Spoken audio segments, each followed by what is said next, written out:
그 카톡 거기 올려드린 대로 오늘 제목은 구원의 영원한 보장이라고 되어 있습니다. 두 구절 먼저 첫 번째 구절 요한복음 10장 28, 29절을 소리 맞춰서 읽어보도록 하겠습니다. 요한복음 10장 28절 시작. 그리고 나는 그들에게 영생을 주노라.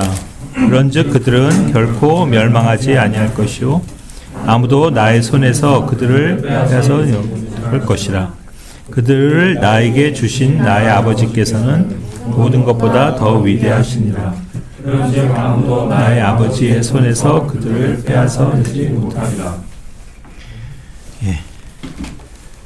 원래 지난주에 그 성경 공부 주제가 구원의 확신이었는데, 이제 그때 제가 우리 그 바깥에 다른 그 가정들 이야기 좀 전해드리면서 좀 자세하게는 얘기를 못했어요. 근데 제가 말미에 그 말씀을 드렸죠. 그러니까 많은 케이스들이 자신이 구원을 받은 것을 스스로가 알지 못하고 확신하지 못하는 것은 거의 구원을 받지 않았다고 봐도 무방한 것이다. 왜냐하면 우리의 구원의 확신이라는 것은 그 하나님의 말씀으로 말미암아서 되는 것이기 때문에, 내가 그걸 말씀으로 어떻게 보면 확신할 수 없다면 그 구원은 뭔가 다른 데 기반을 두고 있는 것일 거예요. 그러니까 자신의 어떤 뭐 경험이나 그냥 느낌, 또 판단, 그래서 그런 것들은 확실치 않죠. 항상 있고 변하지 않는 하나님의 말씀에 의해서 거듭나야 하는 것이 진정한 거듭남이잖아요. 그러니까 분명히 그 구원을 확신하는 분들에게는 자신이 구원을 확신하게 된 그런 계기가 되는 아마 성경 구절들이 있을 것이다. 이렇게 얘기를 할 수 있고요. 그런 면에서 이제 그때 제가 외부에 있는 그 형제님들의 그런 구원 간증을 대략 제가 대신 소개를 하면서 그 말씀을 드렸던 거니까요. 어떻게 먼저 여기서 계신 분들도 그냥 뭐 다는 나눌 수 없고 몇 분 정도 본인이 나누고 싶은 분이 있다면, 내가 구원을 확신하게 된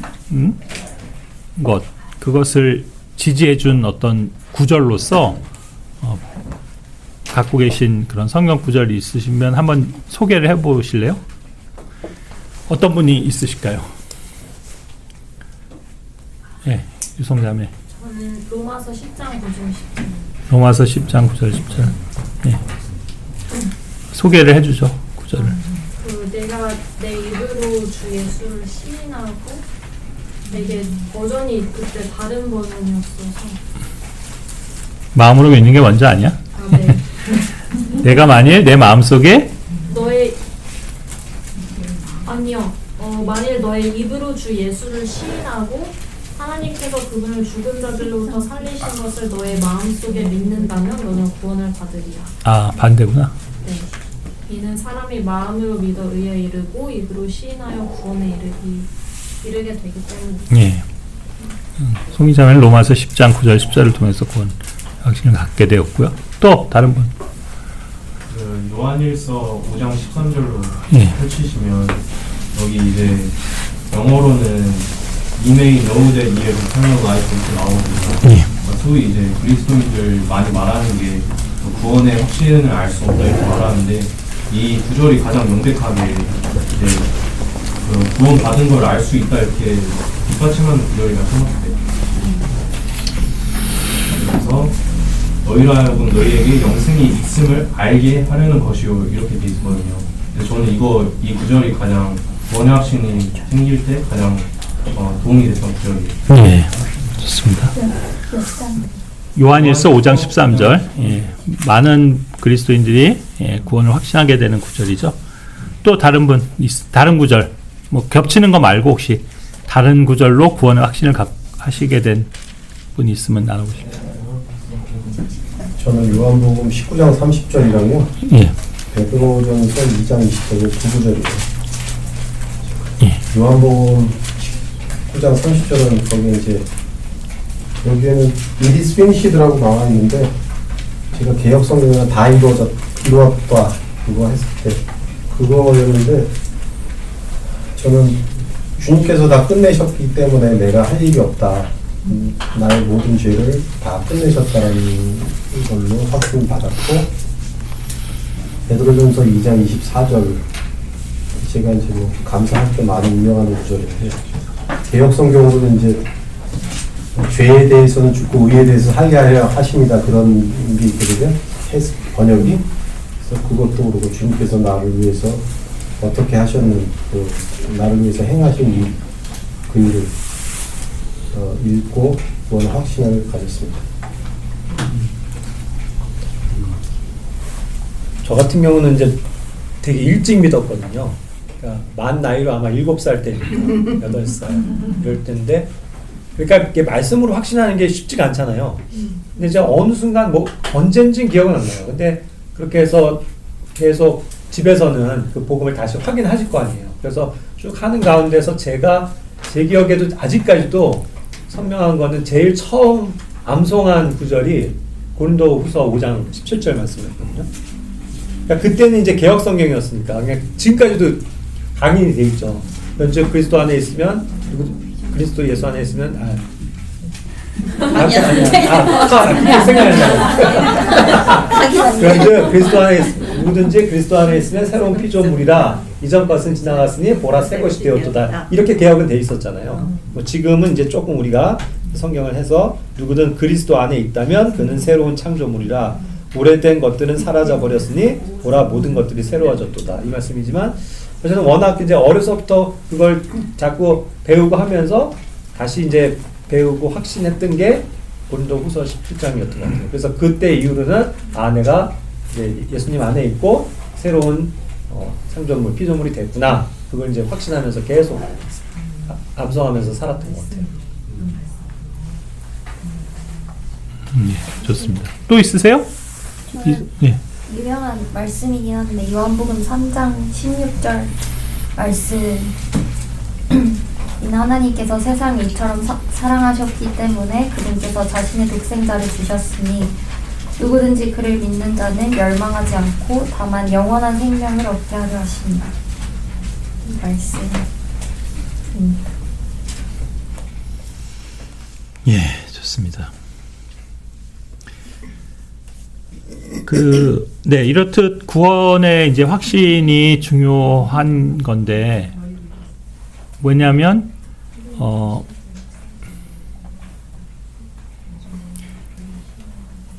자신이 구원받은 것을 스스로 알지 못한다면, 그것이 어떻게 구원받은 거라고 할 수 있겠어요? 그러니까, 구원의 확신을 갖는 것은 매우 중요한 거죠. 구원의 확신이 없다는 말은, 뭔가 불안정한 거잖아요. 내 스스로가. 사람은 앞으로 어떻게 될지 모르는데, 그죠? 내 마음이 어떻게 될지도 모르고, 내 생각이 어떻게 변할지도 모르고, 또 내가, 내 뭐 어떤 환경이나 그런 거에 의해서 내 인생의 그러한 것이 어떻게 바뀔지를 모르는데, 만약 그거하고 구원의 문제가 이렇게 연동이 돼 있다면, 연계돼 있어서 나의 구원이 확실한 것이 아니고 뭔가 가변성을 지닌 것이라고 한다면 그거는 얼마나 불안한 거예요, 구원이. 근데 하나님이 우리에게 주신 구원이 그렇게 불안정한 것일 수는 없는 거잖아요. 그래서 물론 구원의 확신이란 거는 당연히 구원 받은 사람이 확신하는 거니까 이건 구원 없는 사람한테 해당되는 얘기는 아니죠. 그러나 구원을 분명히 받은 사람이라면 그에게 가장 먼저 그 구원을 스스로가 확신하는 것은 매우 중요한 문제인데, 그 확신이 스스로의 어떤 생각이나 느낌으로 하는 것이 아니라 아까도 말씀드렸지만 항상 언제나 변치 않는 하나님의 말씀에 의해서 그것이 확신되어야 한다는 거죠. 왜냐하면 이 온 세상에서 변하지 않고 영원토록 존재하게 될 거는 하나님의 말씀밖에 없기 때문이잖아요. 그렇죠? 그래서 마태복음 23장 5절에 있듯이 예? 하늘과 땅은 없어지겠으나 내 말들은 없어지지 아니하리라. 그러니까 하나님 말씀만이 존재해요. 그러니까 그 구절에서도 분명한 전제는 뭐냐면요. 이 하늘과 땅도 없어진다는 거예요. 거기서 그랬잖아요. 하늘과 땅은 없어지겠으나. 근데 사람들은 이 하늘과 땅이 없어질 거라고 생각하지 않죠. 그거는 너무나도 확실한 문제라고 생각하잖아요. 예? 마치 매일 아침에 우리가 얘기하는 방향이 동쪽에서 해가 떠서 서쪽으로 지는 이것은 많고 불변의 진리인 것으로 사람들은 생각한단 말이에요. 그런데 성경은 뭐라고 얘기하냐면 언젠간 그런 일도 그칠 거라는 거 아니에요. 해가 떠서 지는 날도 없어진다는 거잖아요. 하늘이 없어지는데 그리고 땅도 없어지고, 그리고 분명히 베드로서 3장에서는 하늘은 확 휘말려 버려고 없어지고 땅도 그냥 다 타버리고 그런 날이 온다는 거예요. 그런 경우에도 있게 될 것은 하나님의 말씀밖에 없기 때문에 그 말씀으로 구원을 확신하는 거야만큼 더 분명하고 더 확실한 게 어디 있겠어요. 그래서 말씀으로 이제 우리가 구원 확신하는 게 되게 중요한데요. 이제 오늘 우리가 얘기하고자 하는 구원의 그 영원한 보장은 어떻게 보면 내가 구원의 확신을 가질 수 있게끔 해주는 하나의 분명한 근거라고 말할 수 있어요. 왜냐하면 엄밀히 얘기하면 구원의 확신은 내가 갖는 거지만 구원의 보장은 하나님이 해주시는 거잖아요. 그죠? 그리고 그 하나님이 해주신 것에 대한 약속이 그분의 말씀이고 그 말씀을 내가 의지하고 붙들고 그것을 확신하기 때문에 내가 구원을 확신할 수 있는 거잖아요. 그렇기 때문에 구원의 보장은 어떻게 보면 우리의 영역이 아니에요. 보장해 주시는 분의 영역인 거지. 그러니까 근데 그분이 얼마만큼 신뢰할 수 있고 우리가 확신할 수 있느냐의 문제인 거죠. 자, 보장이란 건 뭐냐면 내가 이렇게 하겠다, 뭔가 실행을 하겠다라는 것에 대한 약속. 그죠? 그죠? 그것이 뭔가를 보장하는 거잖아요. 그러면 우리가 그냥 흔히 인생사에서, 사회에서, 또 이 세상에서 뭔가를 약속하거나 보장하는 것이 영원한 거라고 표현할 수 있는 그런 약속들이 있나요?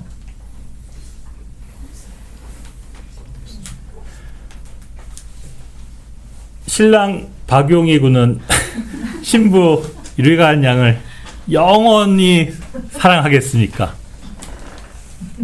네. 네라고 약속했잖아요. 저 말을 우리가 믿을 수 있을까요? 저걸 보장할 수 있을까요? 네? 누가 보장해요, 저걸?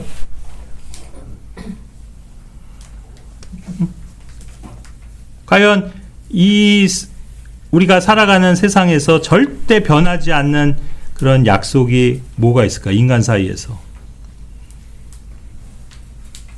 여러분 다니는 회사의 그 기업주가 여러분의 고용을 영원히 보장하겠다고 혹시 한다면 그 말을 믿으시겠어요? 또는 어떤 정부의 시책, 정책이 무언가를 보장해 준다고 할 때 그 사회 안전 보장 제도가 정말로 영원히 우리가 믿을 수 있는 그런 보장이 될까요? 아니면 어떤 정치인의 공약이?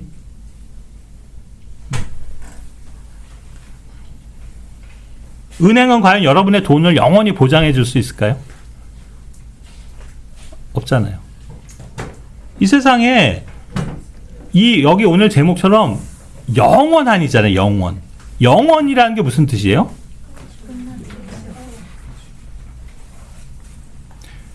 변하지 않는 거잖아요. 그러니까 말은 영원하다고 그랬는데 예를 들어서 중간에 그쳤어. 그게 영원히 사랑하겠다고 그랬는데 중간에 어느 날부터 안 사랑해. 아니 설령 살아있을 땐 영원히 사랑해도 죽으면 죽어서도 사랑할 수 있어요? 그건 아니잖아. 우리가 인생에서 어떤 약속들은 최장 제일 길어봐야 또 제일 긴 동안 변하지 않고 그것이 유지된다고 해봐야 언제예요? 죽을 때까지잖아. 그래서 보통 이제 우리는 인간들은 영원하다는 말 대신에 많이 쓰는 게 죽을 때까지. 평생 보장, 뭐 죽을 때까지 책임지겠다, 뭐 죽을 때까지 내가 이 약속은 내가 지키겠다. 아, 이건 내 비밀, 내 끝까지, 내 무덤까지 갖고 가. 이 말이잖아. 죽을 때까지.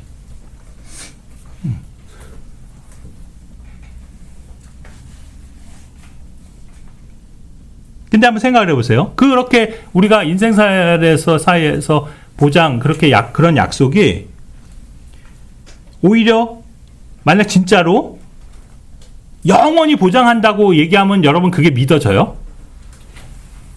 여러분이 고가의 스마트폰을 사는데 이거 그러니까 문제가 생겨도 끝까지 보상해 주겠습니다.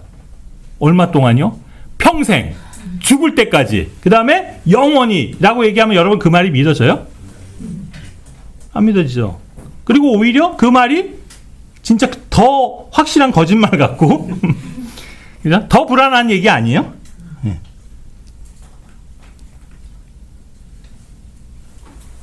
오히려 이 세상에서는 유효기간이 있는 보장이 더 신뢰가 가요. 그렇지 않아요? 여러분에게 내가 그 애플사에서 아이폰을 사시는 고객한테 1년간 또는 2년간은 무상으로 문제가 생기면 그냥 교환해 주겠습니다. 보장합니다. 제품 보장합니다. 하면 그 말은 신뢰가 가죠. 1년이나 2년이라니까.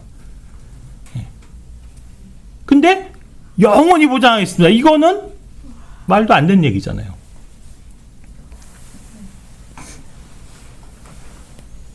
만약에 1년만 보장한다는 게 아니라 영원히 한다? 이거는 더 의심이 가는 그런 게 될 겁니다. 근데 만약 여러분의 구원이 1년간만 보장된다면 반대로 1년간은 보장하겠습니다. 그러면 여러분 느낌이 어떠세요? 안심이 돼요? 아니면 그게 뭐야? 그러겠습니까? 그럼 얼만큼 보장을 해줘야 여러분이 안심이 될까요? 아까 얘기한 것처럼 죽을 때까지요. 죽을 때까지는 보장해준다.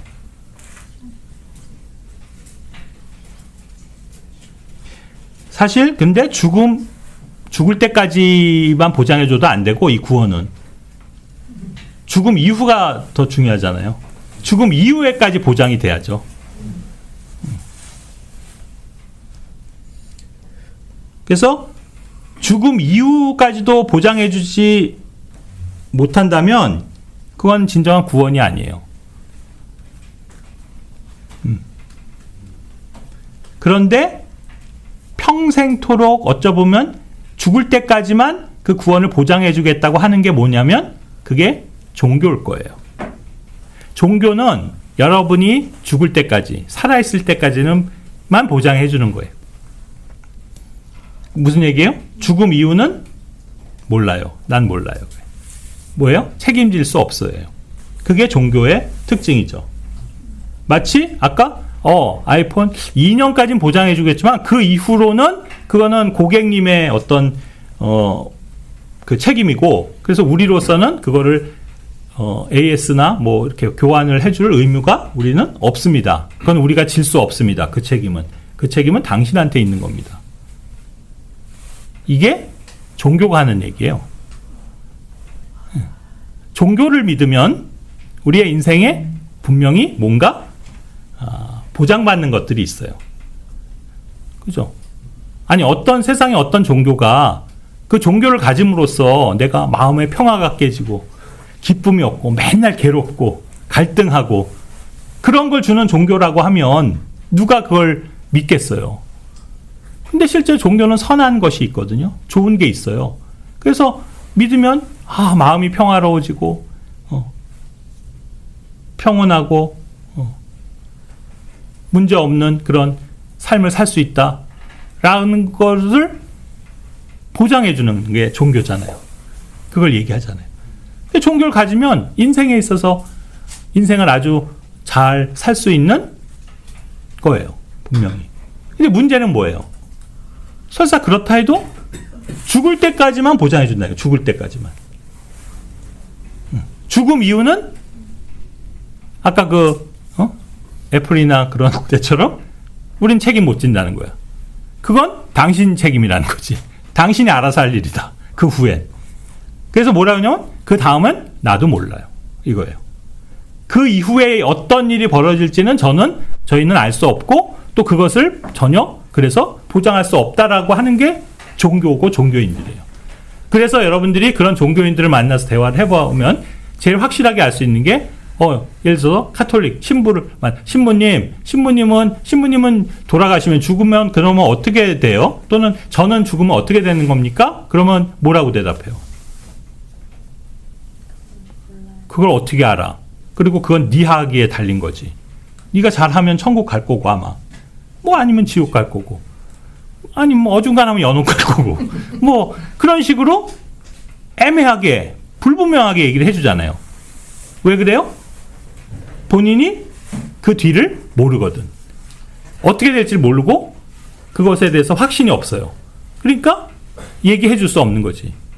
자기도 그 확신이 없는 거거든. 내가 죽으면 어떻게 될지 모르는 거예요. 이게 종교와 성경의 차이인 거죠.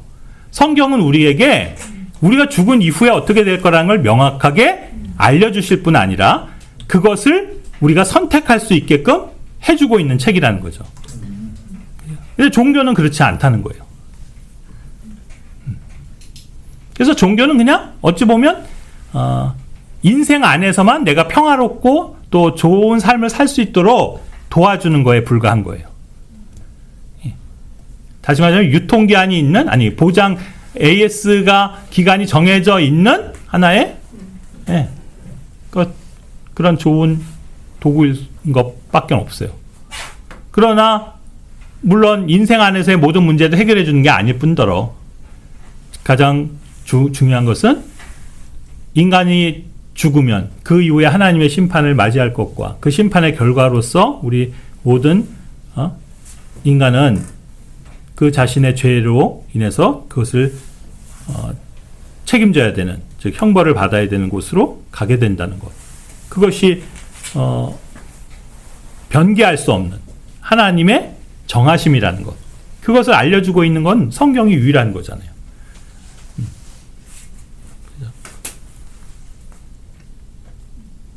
그래서 실제로 그 종교 유교 공자의 제자가 물어봤잖아요. 사람이 죽으면 어떻게 됩니까? 그랬더니 내가 내일 일도 모르는데 죽음 이유를 어떻게 알겠느냐. 그 유명한 대답이에요. 공자도 몰라요. 죽는 다음에 어떻게 될지. 이건 얼마나 불행한 인생이에요. 네. 내가 어딘가를 향해서 가고 있는데요. 어디 가세요? 몰라. 그런다면 그게 얼마나 이 모순이에요. 내가 어디를 향해서 가고 있는지 모르면서 가고 있어. 근데 그게 대부분 사람들의 인생이에요. 자기가 어디로 가는지 모르는 거예요. 그러니까 너무나도 불확실한 인생을 살고 있는 거죠. 스스로가 장차 내가 어디에 가서 있게 될 거라는 걸 모른다면 그거만큼 어떻게 보면 불행한 게 어디 있습니까? 근데 우리도 물론 과거에 그랬지만 모든 사람들이 그걸 알지 못한다는 거예요.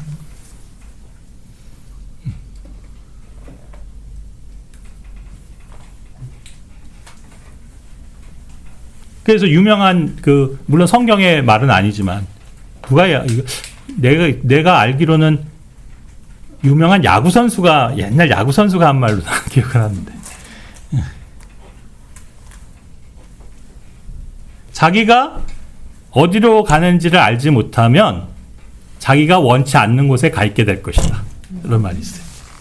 되게 유명한 말인데 혹시 아시죠? 들어보셨죠? 어떤 사람이 얘기했죠? 그게? 제가 복음 전할 때 자주 하는, 그래도 이거 성경 구절은 아니지만 이렇게 인용하는 예화예요. 유명한 격언이거든요. 당신이 어디로 가는지를 모르면 당신이 결코 원하지 않는 곳에 가 있게 될 겁니다. 그곳이 지옥이죠. 그래서 목적지를 아는 것, 그러니까 내가 최후의 나의 위치, 내가 어디에 있게 될 거라는 걸 아는 것과 모르는 것은 정말 이건 엄청난 차이인 거죠. 우리가 구원받았다는 게 뭐예요? 우리는 우리의 인생이 어떻게 될 거라는 걸 안다는 거 아니에요. 예. 물론 뭐 세세하게 내가 언제 죽을지는 몰라요. 근데 분명히 아는 건 난 죽는다는 건 알아요. 근데 나만 죽는 게 아니고 여기 다 죽는다는 것도 알아요. 모든 인간이 죽는다는 거 알고요. 그럼 모든 인간이 죽은 다음에 뭐 소멸되거나 영원히 잠들거나 그런 게 아니라, 끝이 아니라 그 다음에 하나님의 심판이 기다리고 있다는 것도 알아요.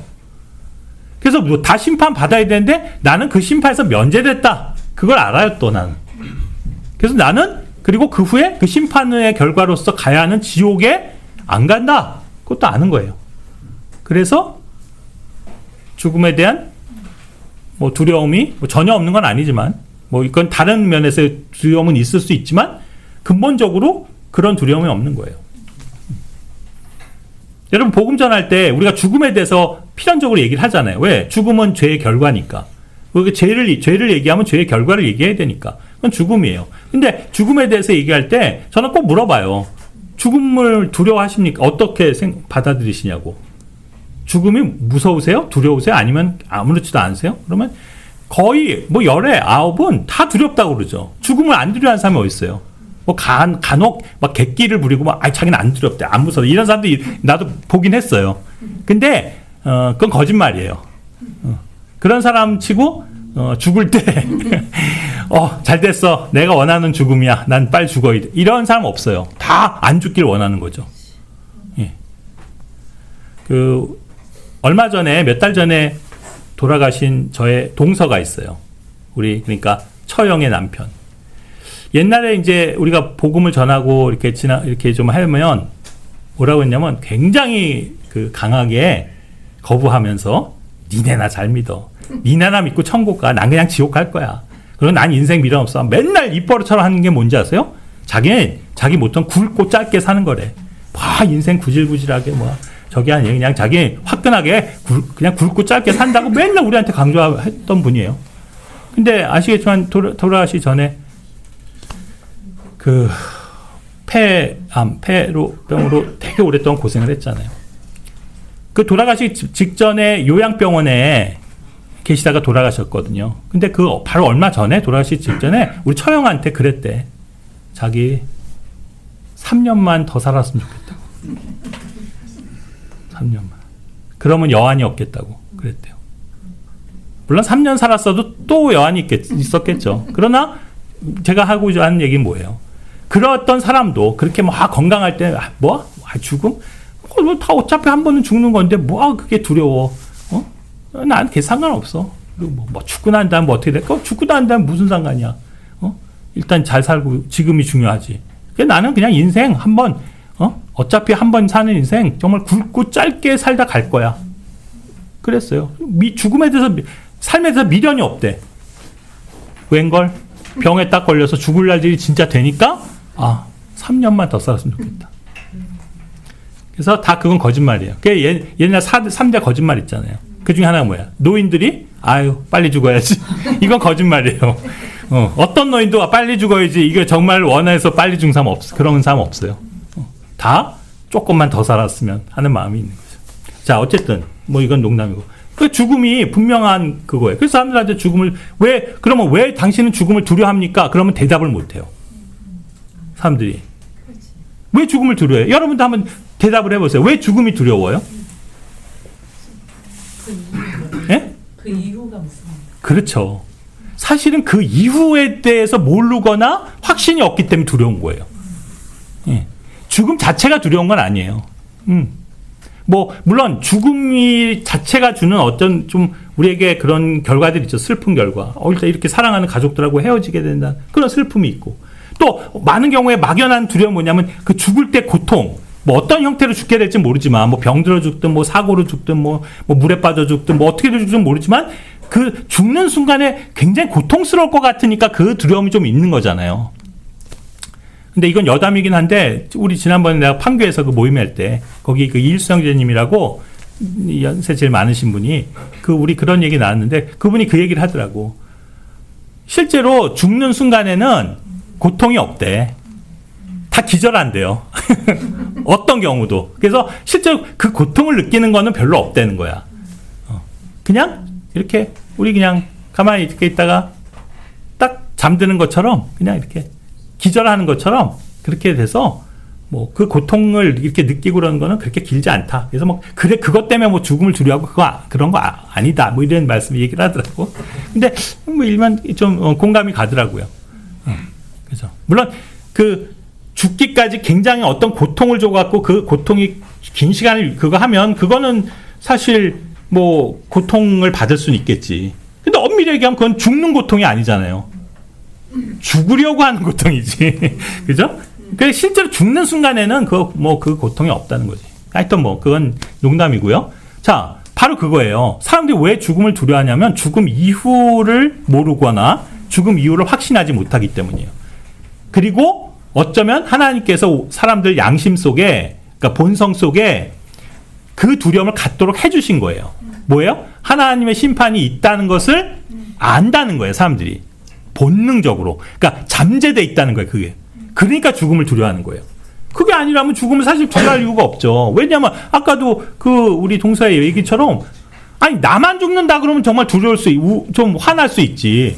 다른 사람은 안 죽고 나만 죽는다 그러면 뭐 그렇지만 억울하겠지만 뭐 그래 뭐 나만 죽는 건 다 죽는데 뭐 그리고 누구나 죽고 뭐 그거 어떻게 보면 공평한 거라고 생각을 하면 그럼 뭐 굳이 죽음을 그렇게 뭐 꺼리거나 그럴 게 아니라고 생각할 수 있지만 실제로는 사람들이 물어보면 죽음에 대한 두려움이 다 있는 거예요.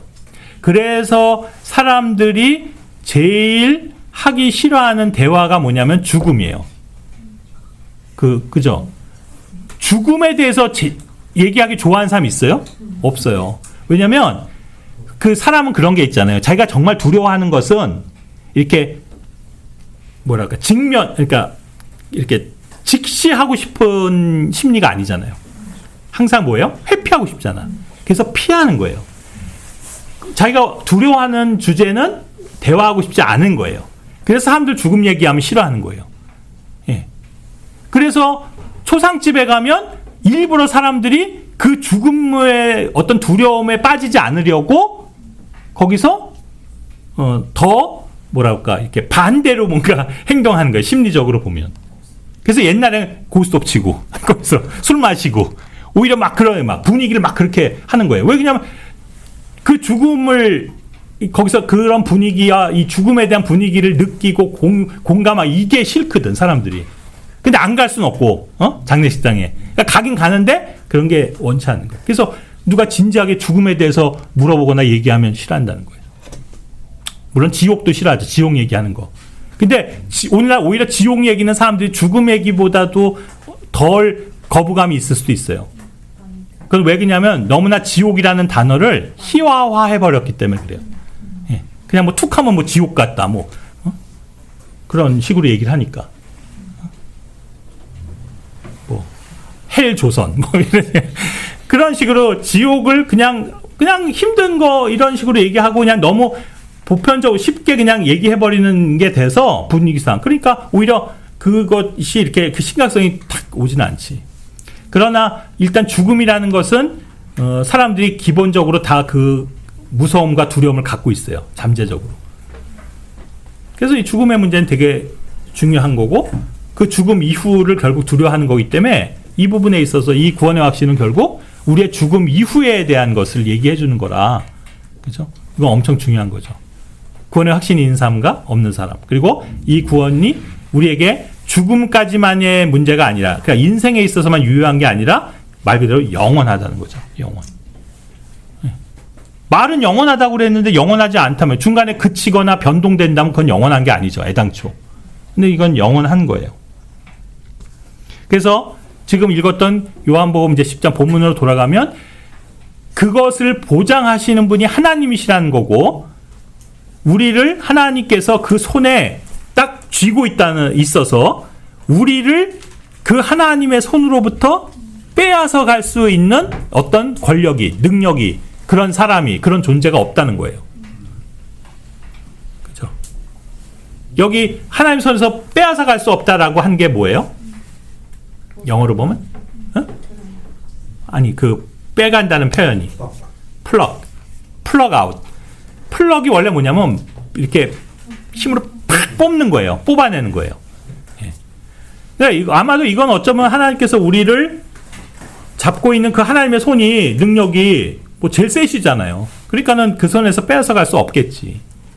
그런데 우리가 이걸 어떻게 보면 교리적으로 얘기하자면 구약에서는 하나님 손에서 과연 그 사람들을 빼앗아 갈 수 없었을까요? 만약에 구약에선 가능했어요.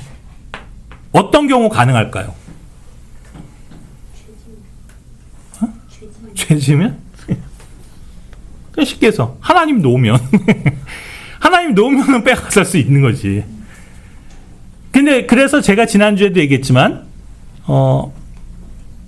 그 유대인들 이스라엘은 신명기 33장 3절에 하나님 손 안에 있다고 그랬어요. 하나님이 쥐고 있는 거예요. 근데 그들이 하나님의 법대로 하나님의 명령대로 살지 않으면 하나님 그들 버리세요. 그럼 놓을 수 있는 거예요. 놓으면 그들은 잃어버려요. 빼앗겨요. 그죠? 근데 신약의 그리스도인은 그렇게 될 수 없는 이유가 있다고. 엄밀하게 얘기하면. 뭐냐면 우리는 하나님이 그 손에 쥐고 있는 사람들이 아니라 그 손 자체예요. 손바닥에 새겨져 있다고. 그러니까 우리를 만약에 하나님으로부터 제거하려면 어떻게 해야 돼요? 하나님의 손을 잘라야 돼. 근데 가능해요, 그게? 불가능하잖아요. 그러니까 구원은 잃어버리는 게 불가능해요. 불가능. 자, 여러분이 확실히 구원 받았어요? 네. 그러면 혹시 여러분이 나 구원 다시 잃어버리고 싶어라고 해도 원해도 말이 좀 이상하네. 여러분이 구원을 잃어버리고 싶어도 이제는 잃어버릴 수가 없는 거예요. 이거는. 왜냐하면 하나님의 그 그리스도의 지체, 손 자체가 되었거든. 그래서 그리스도가 내 안에 계시고 내가 그리스도 안에 있다라는 이것의 의미는 뭐예요? 왜 그것이 영원하다고 얘기할 수 있냐면, 자, 지금 보세요. 이 생명이 그분 그리스도 안에 있는데, 예?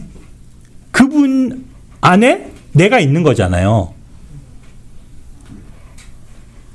예수님이 멸망당할 수 있어요, 없어요? 다시 말해, 예수님이 죽을 수 있어요, 없어요? 예? 없잖아요. 그러니까 여기 지금 이 말씀처럼 우리가 멸망할 수 없는 거예요. 예수님이 멸망할 수 없기 때문에. 자, 예수님이 지옥에 갈 수 있어요? 그러니까 지옥 가서 그분이 형벌받고 심판받을 수 있는 존재예요? 지금? 아니잖아요. 그러니까 우리가 그분 안에 있는 우리도 지옥에 갈 일이 없는 거예요. 왜 우리의 구원이 영원한 거예요? 우리가 갖고 있는 생명이 예수님의 생명인데 그게 영원하니까 그런 거예요. 그 생명이 영원하니까 우리의 구원이 영원한 거예요. 그걸 알 수 있는 거예요. 그리고 그걸 보장해 주고 있는 거죠. 그게 지금 요한복음 10장에서 얘기하는 거예요.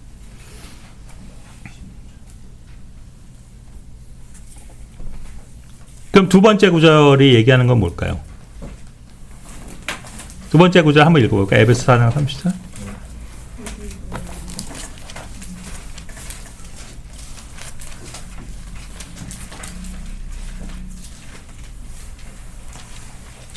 에베소 4장 30절 읽어보겠습니다.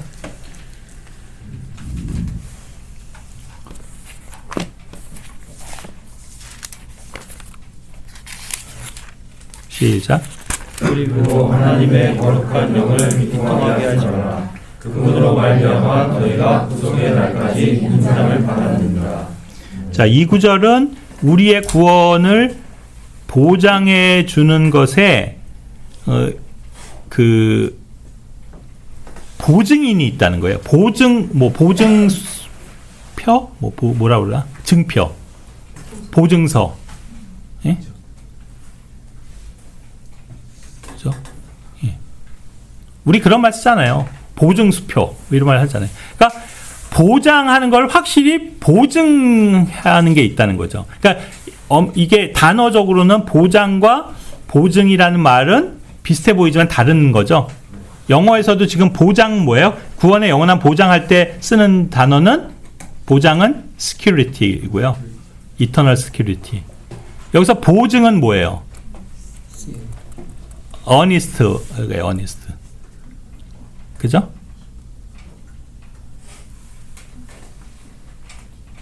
이건 아까 했지만 보증해준 어떤 증표가 되는 거예요. 자, 아까 제가 예를 들었죠. 자, 여러분이 아이폰을 샀어요. 그것을 아까 했지만 그 무상 그 AS 기간이 있어요. 걔네가 보증해주는 기간이 있다고요. 그 기간을 실제로 약속하고 있는 걸 뭐라고 불러요?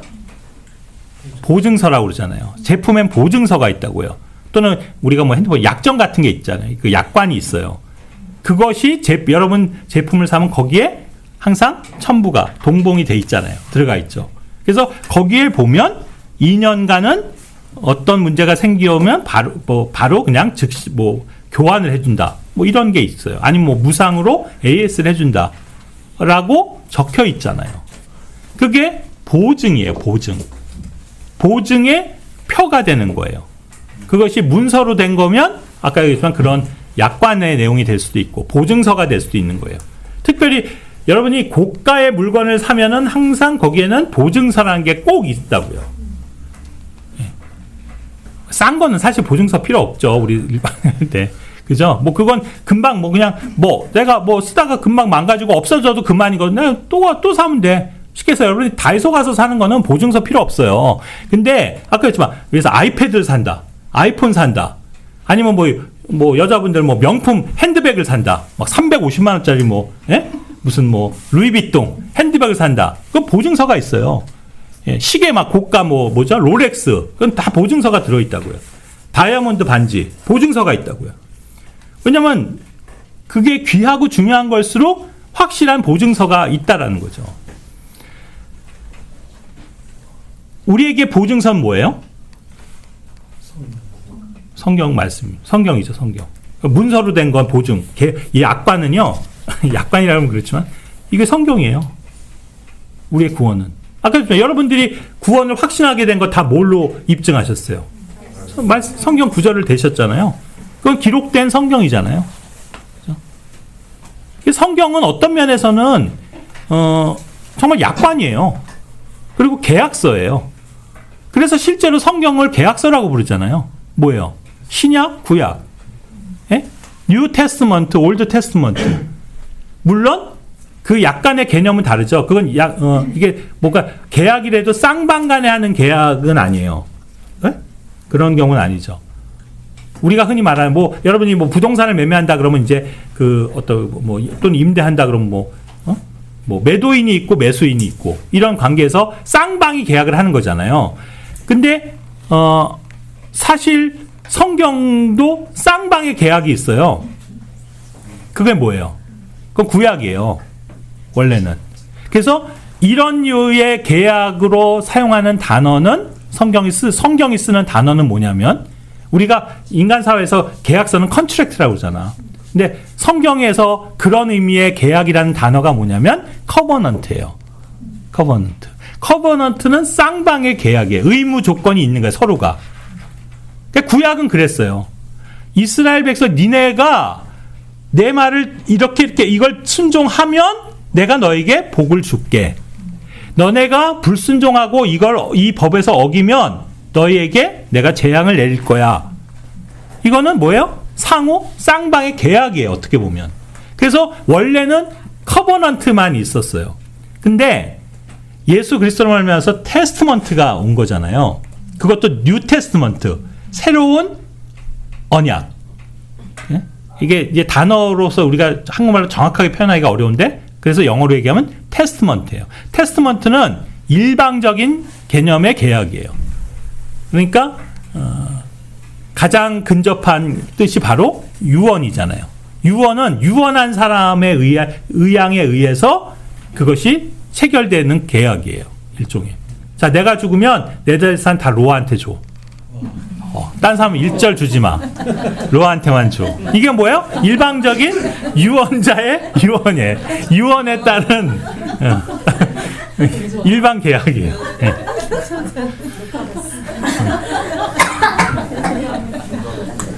그래서 그런 개념이 테스트먼트인 거거든요.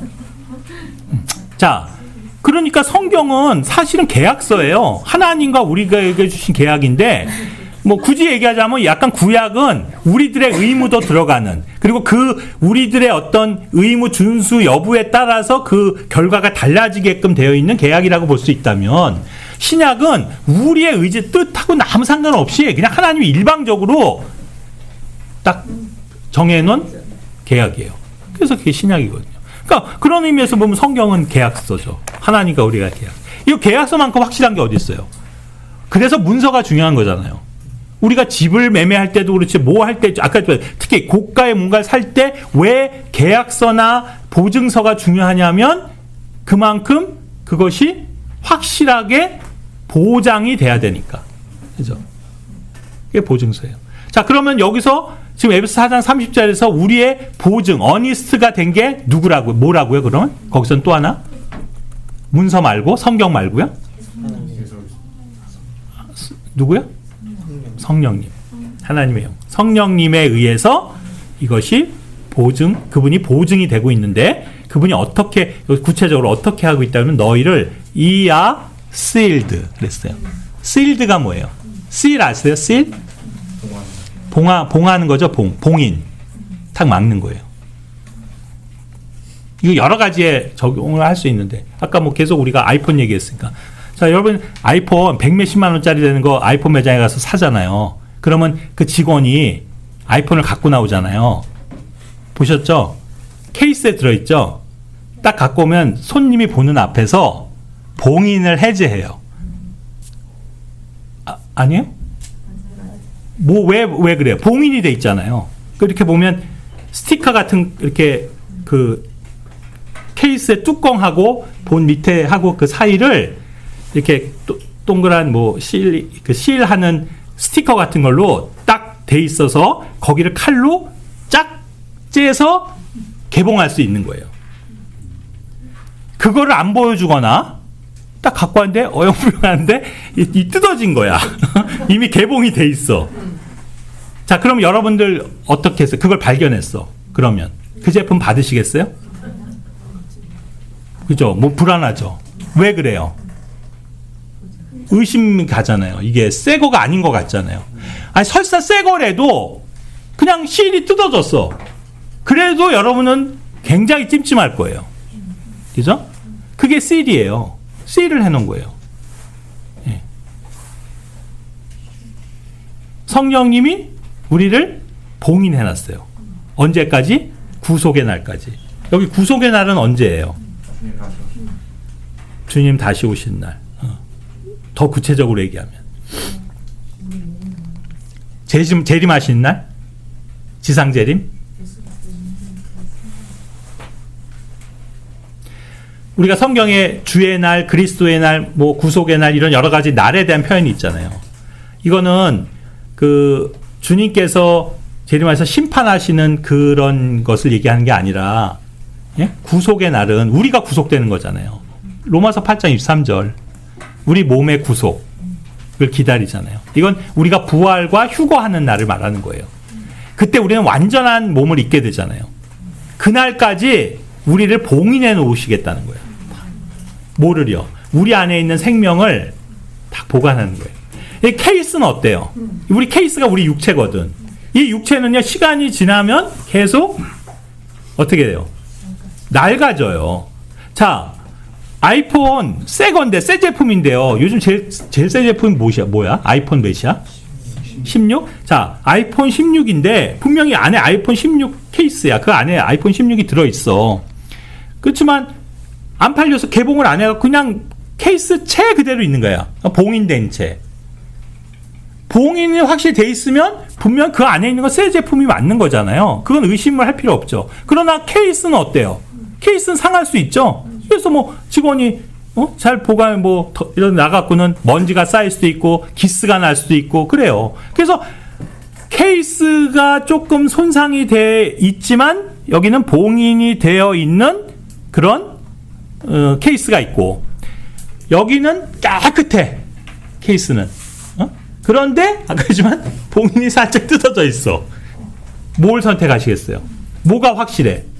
봉인이 돼 있는 거잖아요. 아마도 그냥 이거 비유지만 우리 안에 있는 영, 또 우리가 새롭게 창조된 아까 창조물, 새 창조물인 우리 안에 그것이 있는데 그걸 싸고 있는 케이스는 우리 육체는요. 어때요? 갈수록 이렇게 손상될 수밖에 없어요.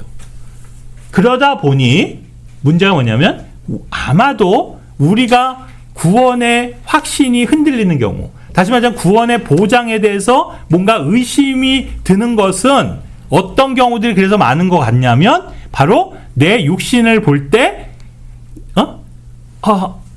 아직도 죄를 져? 내가 이렇게 취약한 사람이야? 연약한 사람이야? 형편없는 사람이야? 이걸 볼 때 순간 의심이 들 수 있겠지. 내가 이게 정말 이래갖고 뭐 이렇게 형편없는데 구원 받은 걸까? 저 형제 저렇게 아직도 형편없는 삶을 저 구원 있는 거야? 의심하고 의심받아요. 우리의 구원을 의심하는 거는 내 자신 아니면 다른 사람인 거지. 근데 만약에 분명히 구원을 받았다면 지금 말씀의 약속은 뭐냐면 성령께서 실링 해놨다는 거야. 봉인해놨다는 거예요. 그래서 손상이 없어요. 우리의 구원은. 또 나의 그 구원받은 혼은. 그리고 내 안에 그 새롭게 창조된 영은. 그죠? 그냥 문제는 케이스 6일 뿐이에요. 그러나 이 6까지도 이제 완전히 새롭게 되는 날이 오는 거죠. 그게 바로 뭐예요? The day of the redemption이에요. 구속의 날. 예. 그때까지는 그러나 우리는 이렇게 확실하게 안전하게 지켜지고 있는 거예요. 성령님에 의해서. 그게 이 뜻이에요. 봉인 너희를 sealed 해놨다. 너희가 봉인이 되어 있다. 그래서 그 비유에서 말씀드린 것처럼 봉인이 해제되어 있는 그 케이스를 본다면 그 안에 내가 내용물을 확인하지 않아도 그것은 확실하게 아이폰 16 새 제품이라는 걸 알 수 있는 거예요. 봉인 그걸로. 그러나 봉인이 만약에 손상이 된다면 그것을 의심하겠지. 그래서 성령님께서는 우리를 이렇게 확실하게 뭐 옛날 성경에 인치셨다는데 이게 왜냐하면 옛날에는 이 봉인할 때 맨 마지막에 그 밀랍이라고 그러나요? 촛농을 녹여서 그 도장처럼 해서 편지 봉투 같은 경우는 이렇게 해서 꽉 하거든. 그러니까 이거를 띄면 이게 벌써 누군가가 내용물을 열어봤다는 걸 알 수 있거든요. 그래서 봉인은 확실하게 되는 거를 의미하거든요. 뭐 오늘날도 이제 그래서 여러 가지 형태의 봉인은 있지만 바로 그런 뜻이에요. 성령님께서 우리를 그때까지 손상 없이 아무 이상 없이 우리를 지켜주셔서 나중에 우리의 그 몸까지도 변화되는 부활하고 휴거돼서 이제 온전히 우리 안에 그것을 담을 수 있는 이 몸 외형까지도 완벽하게 해주시는 날이 바로 우리의 부활과 휴거의 날이다. 그래서 그 날을 기다린다고 로마서 8장에 얘기했고 지금 오늘 이 구원에 대한 보장은 바로 그 날까지 그렇게 해주시겠다. 뭐 그 이후로는 이제 개봉된 거니까 그 다음은 걱정할 필요 없는 거예요. 그 다음부터는 이미 그거는 확인할 수 있게 되는 날이니까. 다만 지금은 늘 그래서 우리가 뭔가 내가 의심에 빠지거나 누구한테 의심을 받거나 하는 이유들은 결국 뭐 때문인가를 생각해 보면 우리의 육신의 문제들 때문에 그런 것 같아요. 예. 그래서 그런 거에 그러니까 너무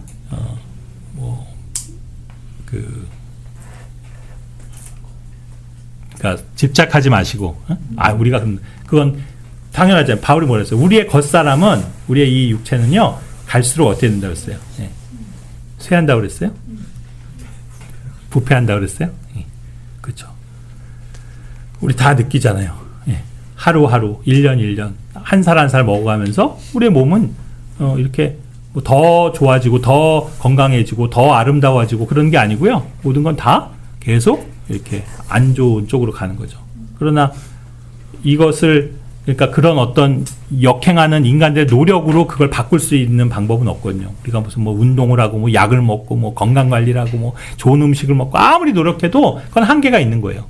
어차피 그거는 우리의 몸은 한계가 있어요. 그러나 그것을 한순간에 완벽하게 탈바꿈, 완전히 다른 몸으로 입게 하시는 날이 올 텐데 그것은 바로 휴거의 날이다. 부활의 날이다.